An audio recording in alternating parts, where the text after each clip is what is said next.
은혜 받을 하나님의 말씀 에베소서 6장 1절에서부터 3절까지 큰 은혜 받기 위해서 다 같이 함께 읽겠습니다. 시작.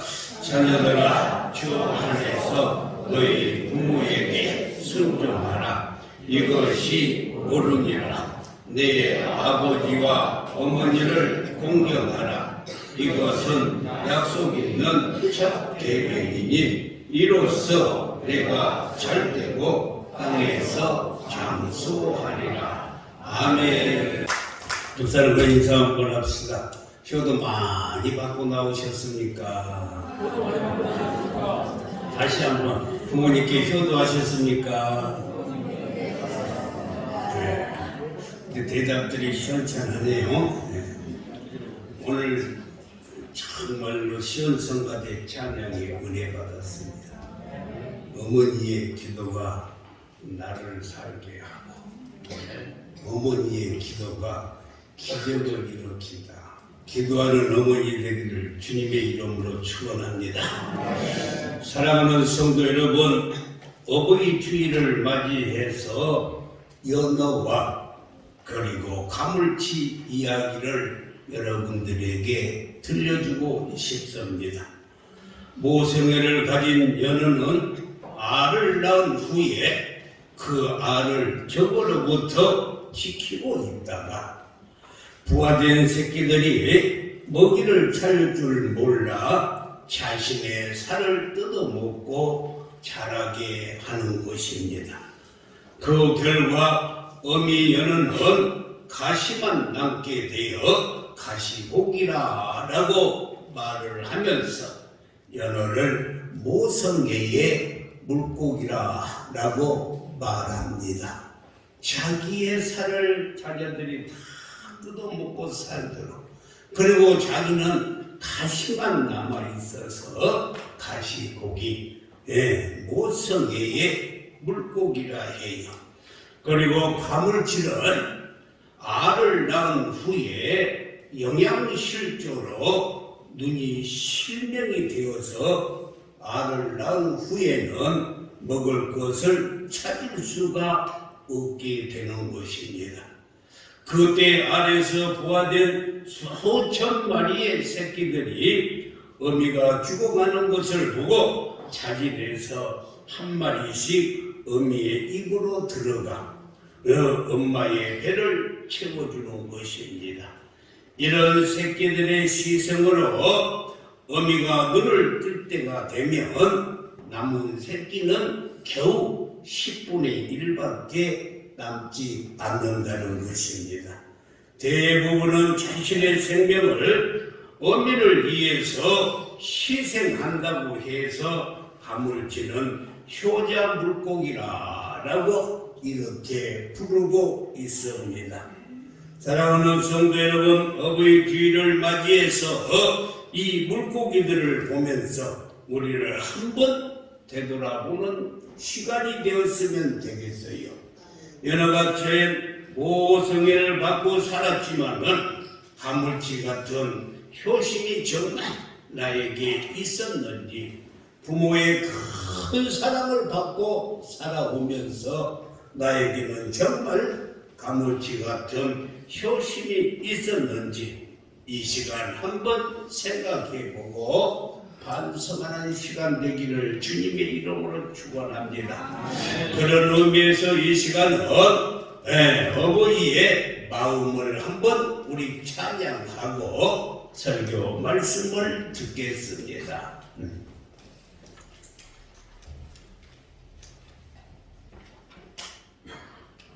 그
신학적으로 보면 영원한 아버지는 하나님 한 분밖에 없습니다.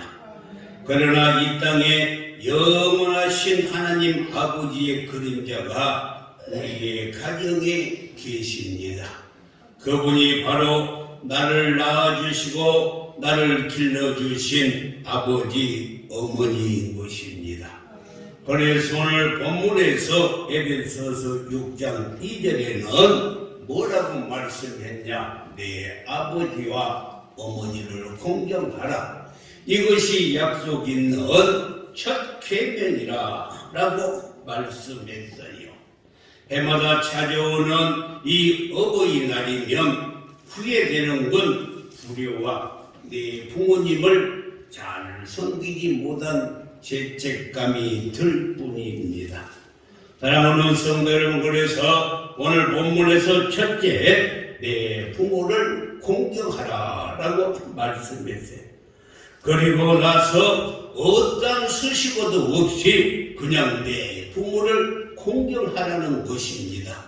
이 말은 부모님이 나에게 잘해주었던 못해주었던 묻지도 따지지도 말고 그냥 내 부모를 공경하라는 거예요.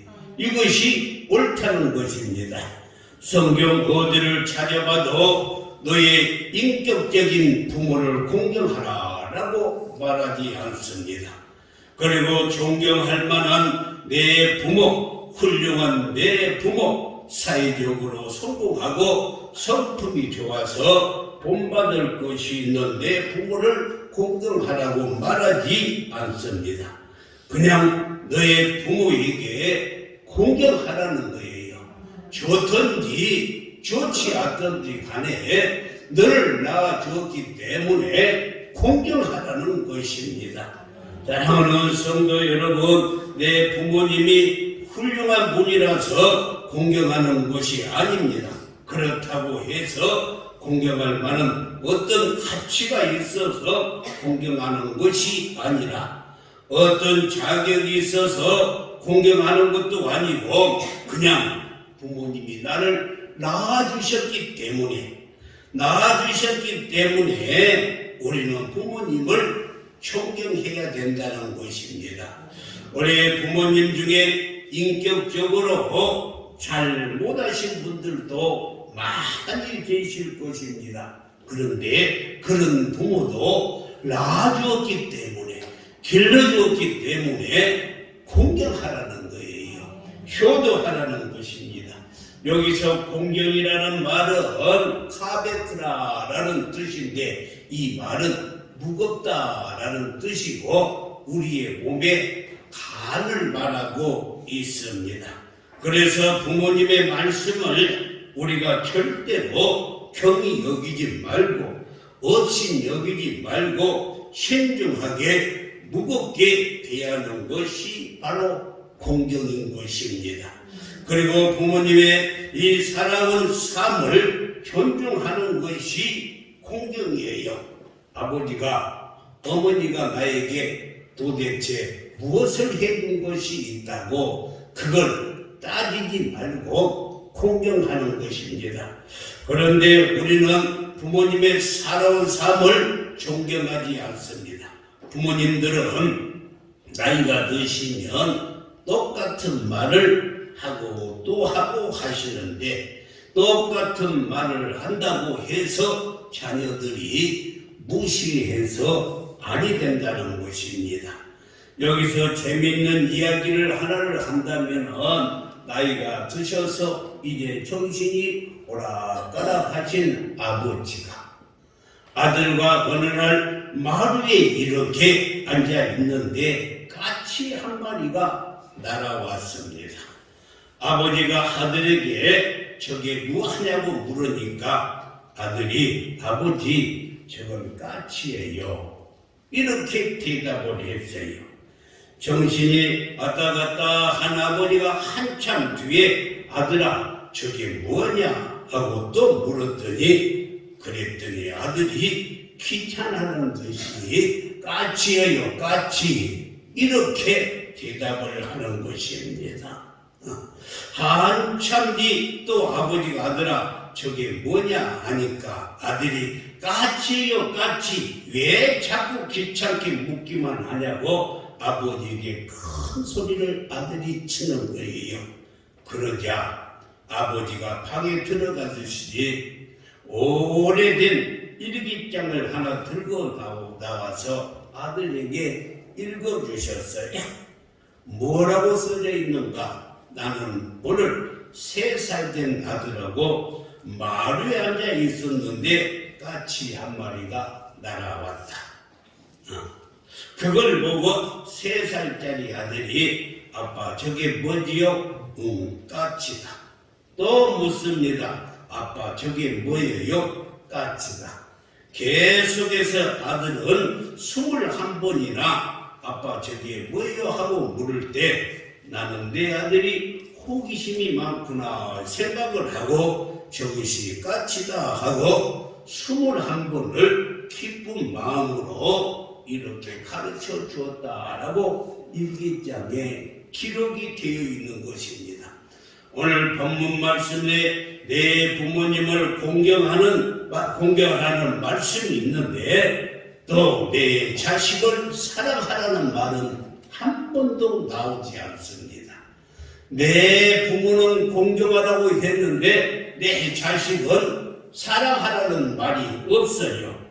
왜 그랬을까? 이 말은 자녀 사랑은 누가 시키지 않아도 누구나 자연스럽게 사랑하기 때문에 내 자식을 사랑하라는 말은 기록이 되어 있지 않습니다. 사랑하는 성도 여러분, 저 기찻길 옆 가수원집 아들이 장롱석에 누워둔 이 돈을 훔쳐가지고 집을 나가가지고 그 돈을 다 탕진해 버렸어요. 돈이 떨어져서 이제 더 이상 살 수가 없어서 집에 돌아가고 싶은데 내 부모님이 받아주실까 걱정이 되어서 내 생각도 못해 부모님께 문자를 올렸어요. 옛날에는 편지를 썼습니다. 아버지 어머니 제가 정말 죽을 죄를 지었습니다. 그러나 저의 잘못을 용서해 주시고 저를 받아주신다면 며칠 후 장날 내가 기차를 타고 우리 가수원 옆을 지나갈 텐데 저를 정말로 용서해 주시고 받아주신다면 제 가수원에서 제일 큰 소나무 위에 흰 수건을 걸어 놓으면 부모님이 저를 용서해 주신 줄 알고 다음 정거장에서 내려서 집에 들어가겠습니다. 그러나 신수건이 걸려있지 않으면 용서해 주지 않는 것으로 생각하고 지나가다가 강물에 투신 자살하고 말겠습니다 하고 문자가 왔어요. 부모님이 이 편지를 읽고 내 아들이 살아있구나. 용서가 다 뭐냐 하고 어머니가 여보 혹시나 아들이 수건을 못 보고 지나갈지 모르니 당신은 집에 있는 수건을 다 찾아다가 그리고 제일 큰 사과나무에 다 걸어놓으세요 하고 자기는 이불 혼이불을 뜯어가지고 가서 사과나무에 걸어놓고 그러고도 안심이 되지 않으니까 사과나무 앞에서 수건을 들고 흔들고 있었다는 것입니다. 이것이 우리 부모님의 사랑이에요. 이 부모님의 사랑입니다. 사랑하는 성도 여러분, 그렇습니다. 아버지와 이 아들은 정말로 이렇게 아버지의 사랑과 이 자녀의 효도는 큰 차이가 있어요. 여러분들이 가지고 있는 핸드폰에 자식들 사진이 지금 몇 장이나 있습니까? 참 많죠. 아마 사진으로 여러분의 핸드폰에 도배를 해놨을 것입니다. 그렇다면 부모님 사진은 여러분의 핸드폰에 과연 몇 개나 들어있습니까? 몇 개나 들어있습니까? 아마 모르기는 몰라도 전무할 것입니다. 전무할 것입니다. 아이들에게 사랑한다는 말은 자주 하면서도 부모님께는 사랑한다는 말을 하지 않아요. 어느 기관에서 40개월 미만의 자녀를 둔 이 아빠들을 불러서 몰래 카메라를 설치를 해놓고 그들을 테스트했어요. 아동 학습을 통해서 아버지의 역할이라는 제목으로 설문조사를 했는데 설문지 내용을 보니까 첫 번째는 아이가 좋아하는 음식이 무엇입니까? 그리고 두 번째는 아이가 자는 모습을 지켜본 적이 있습니까? 하고 물었더니 기분이 좋아서 웃으면서 답을 써 내려가는 아빠들의 모습이 몰래카메라에 다 이렇게 찍혀져 있습니다. 그리고 여러분들의 핸드폰에 아이들 사진은 몇 장이나 들어 있습니까? 하고 물었더니만 핸드폰을 꺼내서 자녀들의 애들의 사진을 찾아보면서 웃으면서 기쁘게 답을 써 내려가고 있었어요. 네 번째는 최근에 아이를 안아본 적이 있습니까? 그리고 아이에게 사랑한다고 말할 때는 언제입니까? 하니까 아이들을 생각할 때 입가에서 웃음이 나와 즐거워하면서 설문지를 다 기록을 하고 있었다는 것입니다. 그런데 이제 똑같은 설문지의 질문을 아버지가 좋아하는 음식이 무엇입니까? 하고 물었더니만 멈칫하는 장면이 카메라에 탁 찍혀지는 거예요. 아버지가 무엇을 좋아하는지 알지 못했기 때문에 멈칫하는 거예요. 아버지가 자는 모습을 지켜본 적이 있습니까? 했더니만 다들 침묵하고 있는 것입니다. 그리고 차, 핸드폰, 사무실 책상, 여러분의 지갑에 아버지의 사진이 몇 장이나 있습니까? 이렇게 물었더니 가슴을 움켜쥐고 있는 거예요. 그리고 최근에 아버지를 안아본 적이 있습니까? 했더니만 그때야 눈시울이 뜨거워지기 시작을 했습니다. 그럼 아버지를 사랑한다는 말을 한 적이 언제입니까? 더 이상 말을 못하고 눈물을 이렇게 떠뜨리는 모습이 카메라에 잡혀 있어요. 사랑하는 성도 여러분, 내 아버지와 어머니를 공경하는 것이 옳은 길이라 라고 말씀했어요. 공경을 다 받으라고 이렇게 말을 했는데 무겁다 또는 간이라는 뜻입니다. 무겁다는 것은 무거운 돌을 들고 한번 있어 보세요. 얼마나 초심을 하는지 땅에 떨어지면 내 발등이 깨지는 것입니다. 이처럼 부모님에 대해서 조심스럽게 혹시나 다치실까, 넘어지지 않을까, 마음 상하지 아니할까 항상 조심하라는 것이 무겁다는 뜻이에요. 그리고 여기에서 간이라는 뜻은 간은 우리 몸에 하나뿐인 아주 소중한 기관 장기가 간입니다. 이 뜻은 부모님은 이 세상에서 오직 한 분뿐이고 그러기 또 소중한 분이기 때문에 잘 공경을 해야 하는 것입니다. 여러분요, 자식은 여럿이 있어도 부모는 오직 한 분밖에 없어요. 한 분밖에 없습니다. 간은 우리 몸에서 가장 귀한 부분 중에 하나입니다. 그러므로 우리 부모님을 이 세상에서 가장 상키한 분으로 여기고 공경을 하라는 뜻이 바로 간이에요. 간. 그뿐만이 아니라 갈비뼈가 이렇게 간을 다 보호하고 있듯이 자식된 우리가 부모님을 보호해 드려야 된다는 것입니다. 간은 해독작용을 합니다.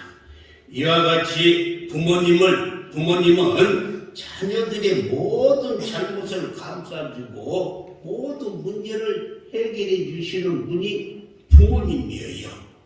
간은 말이 없어요.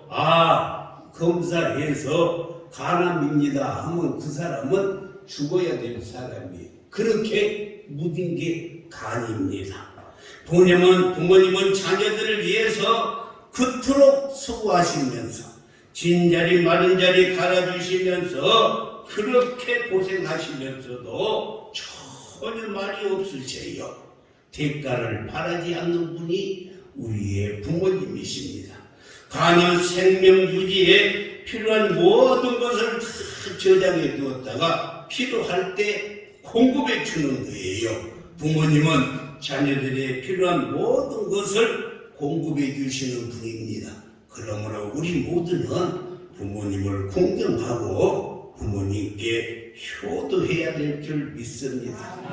그런데 디모데후서 3장 2절 말씀을 보면 사람들이 자기를 사랑하고 돈을 사랑하며 자랑하며 교만하며 비방하면서 뭐라고 말하냐, 부모를 거역하며 감사치도 않는다라고 이렇게 말씀했어요. 이게 말세 시대에 부모를 거역한다는 거예요. 부모에 대한 감사가 없다는 것입니다. 이런 사회가 됐어요. 사랑하는 성도 여러분, 하나님을 떠난 그 사회의 가장 뚜렷한 특징 가운데 하나가 부모님의 말씀을 거역한 사회라는 것입니다. 그래서 효도가 살아있는 사회는 희망이 있는 사회이고, 효도가 만연된 사회는 망해가는 사회예요. 그래서 효도하는 자가 복을 받고, 그리고 불효하는 자는 벌을 받게 되어 있어요. 한번 큰 소리를 따라 합시다. 효도하는 자는 복을 받고, 어찌 그렇게 해서 복을 받겠어요? 효도하는 자는 복을 받고, 불효하는 자는 벌을 받는다. 그래서 우리는 두 번째, 부모님을 즐겁게 해드려야 돼요. 할렐루야. 잠언 23장 25절에서 네 부모를 즐겁게 하며 너 나은 어미를 기쁘게 하라 라고 이렇게 말씀을 했어요. 부모님 마음을 기쁘게 하는 것이 하나님 마음을 기쁘게 하는 것이라고 말할 수가 있어요. 골로새서 3장 20절에서도 자녀들아 모든 일에 부모에게 순종하라. 이는 주 안에서 기쁘게 하는 것이다 라고 말씀했어요. 부모님을 즐겁게 하고 부모님의 말씀에 순종해야만이 반드시 성공합니다. 그리고 이 성공하고 출세해서 부모님을 기쁘시게 해드려야 돼요. 그것이 자녀의 도리입니다. 사랑하는 성도 여러분, 요셉이 형들에 의해서 애굽으로 팔려갈 때 시편 105편 17절에 보니까 뭐라고 요셉이 형으로 팔려갔어요. 형들에 의해서. 18절에 보니까 뭐라고 말하냐면 그는 발에 착고를 차고 그의 몸은 쇠사슬에 매여서 이렇게 팔려가게 되었습니다. 그는요 채색옷만 입고 아버지의 사랑을 독차지했던 아들이 팔려가서 종살이를 할 때 이를 안고 참았어요. 그뿐만 아니라 억울하게 감옥에 갔지만은 절대 포기하지 아니하고 성실히 살고 하나님을 바라보았어요. 마침내 그가 나이 30세가 되어서 애굽의 총리가 되는 것이었습니다.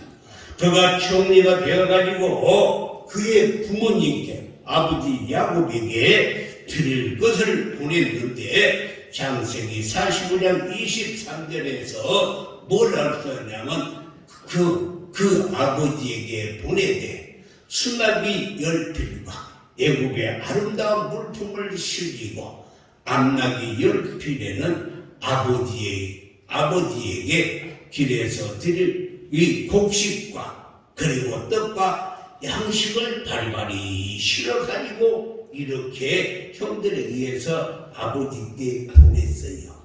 그랬더니만 그것을 보신 아버지가 어떻게 했느냐, 27절에 보니까 뭐라고 말씀했어요. 그들이 또 요셉이 자기들에게 부탁한 모든 말로 그에게 말하며 그들이 아버지 야곱은 요셉이 자기를 태우려고 보내는 수레를 보고서야 같이 읽어요.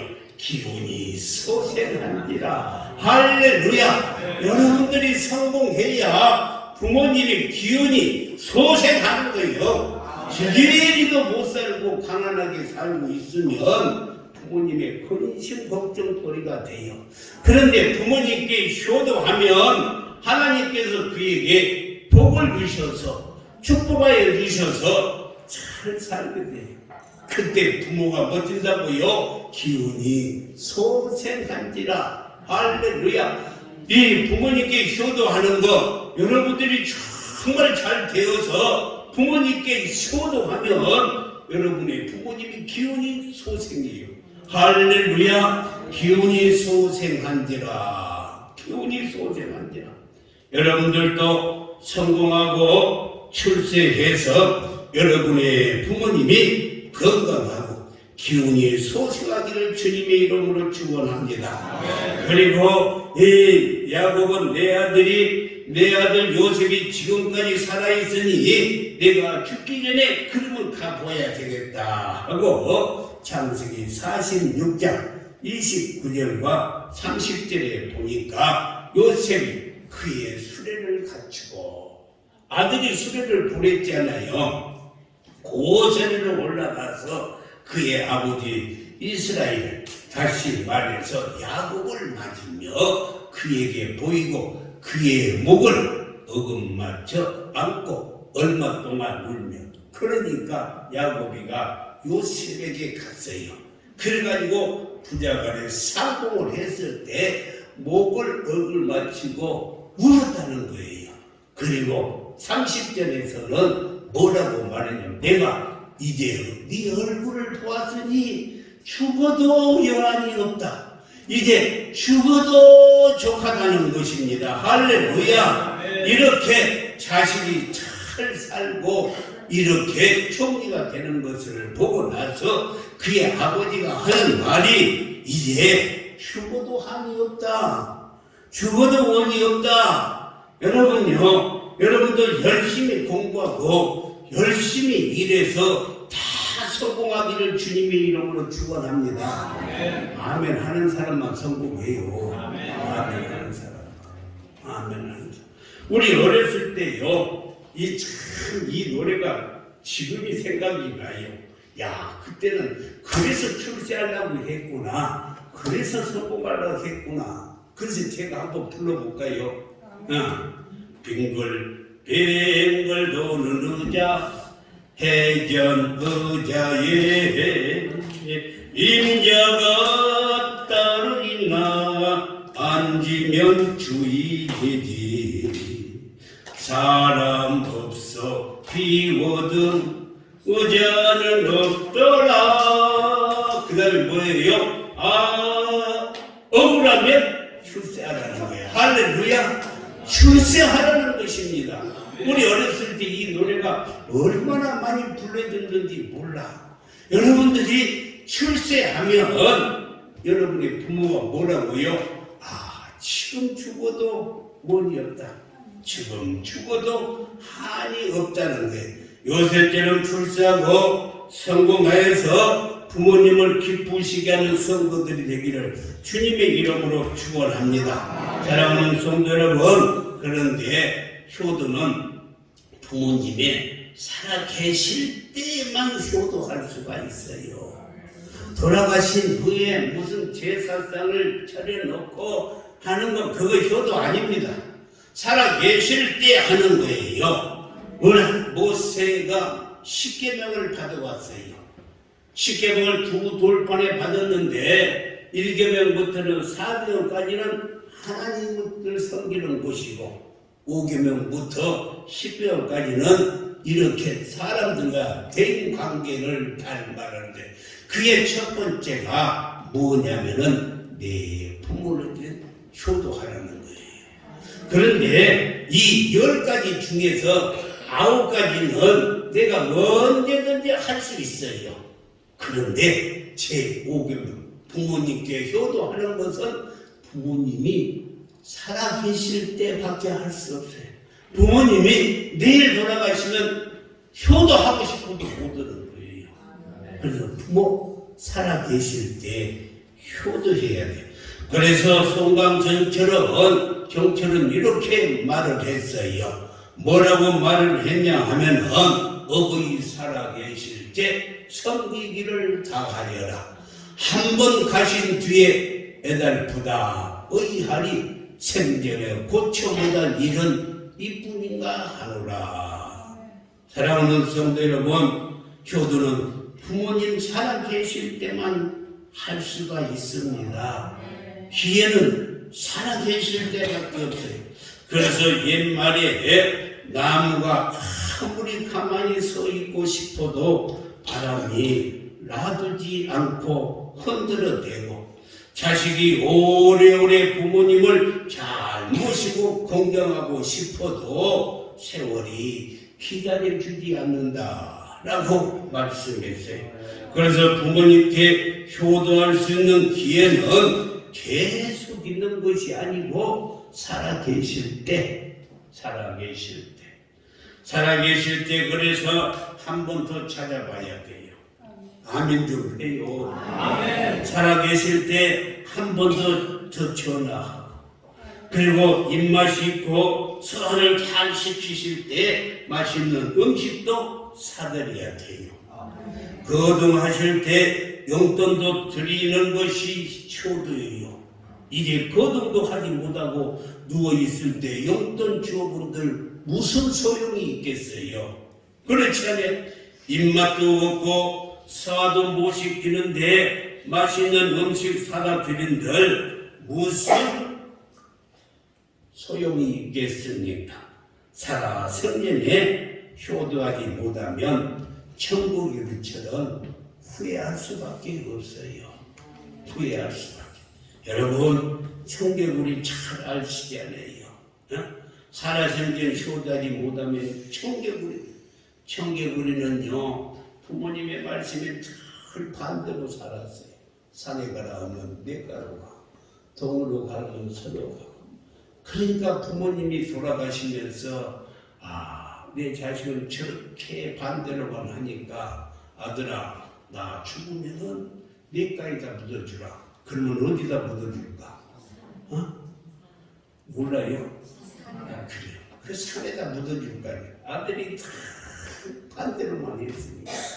그래서 냇가에다 묻어주라 하고 유언을 하고 죽었는데 이 청개구리가 그래도 부모 죽고 났으니까 후회되었다가 정말로 냇가에다 갖다 묻어버렸어요. 그러니까 비가 오기만 하려면은 이 자기 엄마가 떠나려고 할까 봐서 그래서 청개구리를 비가 오려고 하면은 가서 겨울하고 울어요. 올 여름에도 큰 비가 오면은 청개구리는 어김없이 울 것입니다. 어김없이. 여러분요 부모님 돌아가시고 후회하며 울지 말고 지금 살아계실 때 잘해요. 제가 일주일 동안 이 설교를 준비하면서 막 우울증이 생기고 너무 슬프고 그냥 일주일 동안 막 눈물이 나고 견딜 수가 없었어요. 왜 그러냐? 살아생전에 부모님께 효도하지 못한 거. 여러분이 부모님 돌아가시니까 내가 잘못한 것만 생각이 나는 거예요. 잘못된 거. 제가요 여러 말 앞에 고백하죠. 저희 어머님이 몸이 불편하셔가지고 나이 드셔서 우리 저 암사동에 있을 때 교회에 오셔서 좀 계셨는데, 야 나이가 드시니까 이렇게 잘 해주니까 애기가 되어버리더라. 밥을 먹어도 앉아서 안 먹고 누워서 밥 떠나주라 그래. 누워서 야 그렇게 애기가 돼서 안 되겠구나 싶어서 엄마 병원에 갑시다 하고 제가 이렇게 모시고 시골에 형 큰 집으로 이렇게 모셔가는데, 야 저 익산쯤 가니까 엄마가 벌떡 일어나더니 어디 가냐? 그래서 큰형님 집에 갑니다. 그때부터 정신을 딱 차리는 거예요. 야 정신. 그래가지고 집에 갔는데 큰형수 씨가 있는데 그냥 그때부터 말도 못하고 그렇게 계세요. 큰형수 씨도 그 부모님 모시다니까 얼마나 힘들었겠어요. 이게 짜증도 부리고 화도 냈겠죠. 근데 그냥 그것을 보고 내 가슴이 너무너무 아팠어요. 그때 내가 좀 더 모셨으면 될 건데 왜 내가 그 시골에다가 갔다가 어머니 갖다 보내셨을까 생각을 하니까 일주일 내내 눈물이 나요. 우울증이 생겨요. 우울증. 여러분요 부모 살아계실 때 잘하세요. 옆 사람들과 인사합시다. 부모 살아계실 때 잘합시다. 크게 좀 해요. 부모 살아계실 때 잘합시다. 정말 그래. 기도하겠습니다.